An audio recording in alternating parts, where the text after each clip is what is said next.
ধারণা করা হয় সোনা মানুষের আবিষ্কৃত প্রাচীনতম মৌল। এমনকি নবপ্রস্তর যুগেও সোনার তৈরি দ্রব্যাদি ব্যবহৃত হতো। সে যুগের খননকৃত অনেক নিদর্শনে পাথরের জিনিসের সাথে এগুলোর অস্তিত্ব পাওয়া যায়।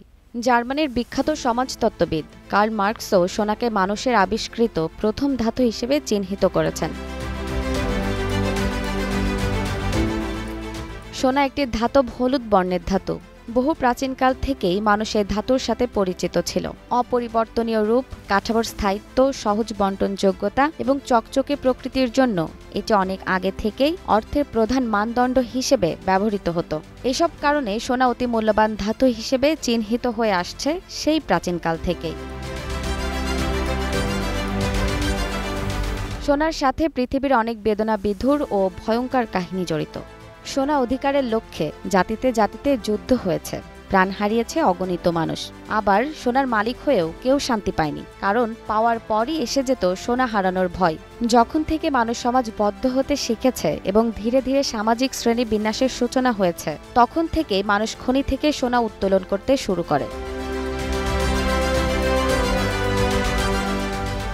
একসময় অলংকার তৈরিতে শুরু হয় সোনার ব্যবহার, কিন্তু সোনা বিশুদ্ধিকরণের পদ্ধতিগুলো তখনও মানুষ জানত না।